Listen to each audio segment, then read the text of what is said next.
Welcome, aspirants. If you're prepping for your exams, you already know that understanding India's AI revolution is absolutely essential. It's not just a side topic anymore, it's a core part of the syllabus. The government is pouring a massive amount of resources into an AI-powered future. And for you, knowing the key facts is going to be crucial. So let's dive in and break down everything you need to know about this incredible mission. Okay, let's kick things off with a number you should probably write down right now. Over 10,000 crore rupees. That's the budget the Indian government approved back in March 2024 for the India AI mission.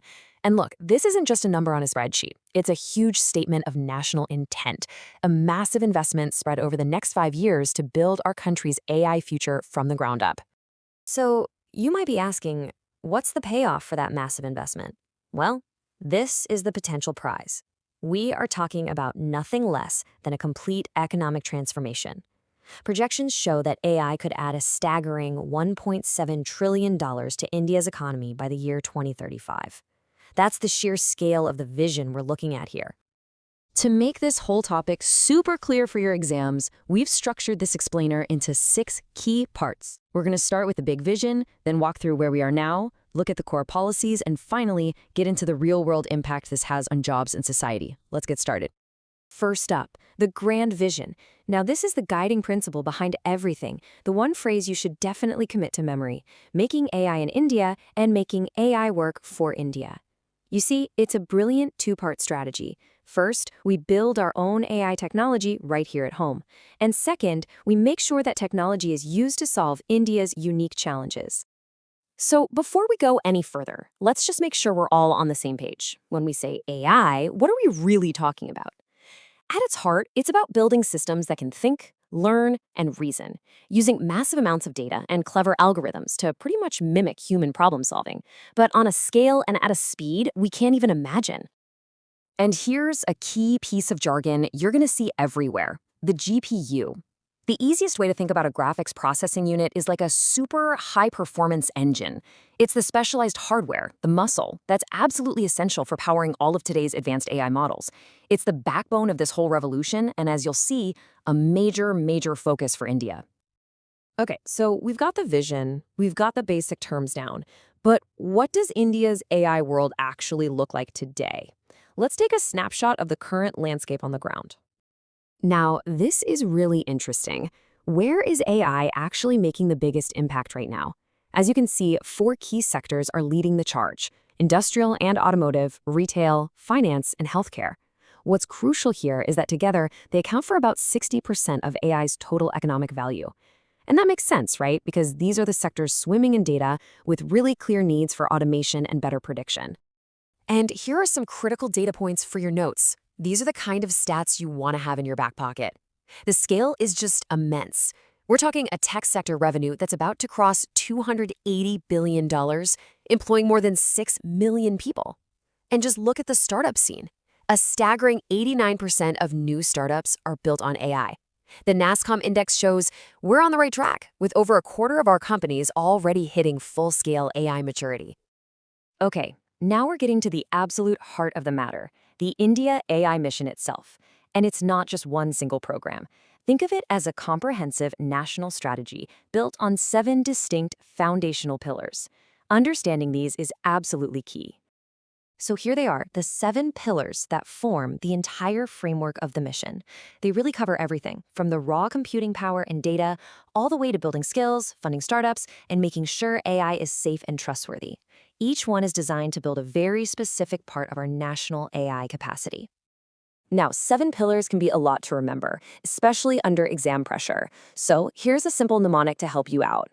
Just think of the phrase, computers and data form future startup success. It's super relevant to the topic, and each word gives you a pillar: compute, application, data, foundation models, future skills, startup financing, and finally, safe AI, which is key to success. And what's so important to realize is that this isn't just a plan on a piece of paper. The mission is already happening. Things are moving. As this table shows, every single pillar has clear goals and is already showing real, measurable progress. From deploying 38,000 of those crucial GPUs to actually selecting the first batch of startups that will build India's very own foundational AI models. So beyond those 7 pillars of the main mission, the government has also rolled out several other really high-impact programs. These are names and initiatives you definitely need to be familiar with.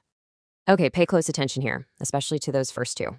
Pashini is a total game changer for digital inclusion. It uses AI to translate across more than 20 Indian languages, breaking down communication barriers. And then there's Eye. This is our very own, homegrown, government-funded, large multimodal model. That means it doesn't just understand text, it understands images, audio, and other data types too. It's AI built on Indian data for Indian needs. A perfect example of making AI work for India. All right, we've talked about the policy, the pillars, the funding, the programs. But let's bring this down to earth. What does all of this actually mean in the real world? How is AI already changing the daily lives of citizens, from farmers in villages to students in classrooms? Of course, whenever you talk about AI, this is the elephant in the room, isn't it? The big question everyone asks. It's a huge societal concern, and you can bet it's a very likely area for questions on your exam. So, let's look past the scary headlines and see what the data actually tells us. This slide really gets to the heart of it. The common fear is widespread job loss. But the reality, according to data from trusted bodies like NASSCOM, points to something different: job transformation. AI is actually creating brand new roles that didn't exist before, which in turn drives a massive demand for new skills. The real story isn't about replacement, it's about upskilling. In fact, this chart proves that exact point. Far from shrinking, India's AI talent base is projected to nearly double in just the next 3 years. We're going from about 6.5 lakh professionals today to over 12.5 lakh by 2027. That's a compound annual growth rate of 15%. This isn't a story of job loss, it's a story of massive opportunity and growth. Now, here's where India's AI strategy gets really unique, something that sets it apart on the global stage. There is a huge focus on making sure that the benefits of all this amazing technology reach the most vulnerable parts of our society, specifically India's 490 million informal workers. This question from a recent Niti Aayog report just perfectly captures the spirit of the mission. It's the guiding principle. It shows this isn't just about GDP numbers or tech leadership. It's about using AI for inclusive, equitable development that empowers everyone. And the government's answer to that powerful question is the Digital Shram Setu mission. This isn't just a vague idea, it's a concrete, phased plan. As you can see, the roadmap is clear.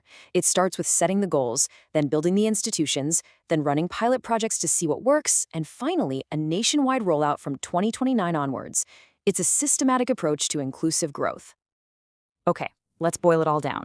If you're short on time for revision, this slide is your best friend. This is your ultimate cheat sheet. Know the budget number. Know the economic impact. Remember, we're deploying 38,000 GPUs. Know the 7 pillars and the mnemonic. And the key jargon. Be able to name the flagship initiatives like Bashini. And most importantly, remember that AI is a net job creator, all under that core vision of making AI in India and making AI work for India. We'll end with a thought for you to take away. This entire mission, all these policies and numbers, it's not just abstract stuff for an exam. It's about creating the future of our country, a future that you, as the next generation of civil servants, entrepreneurs, and leaders are going to build. So the real question isn't just what's in the policy, but how will you be a part of this revolution? Good luck with all your preparations.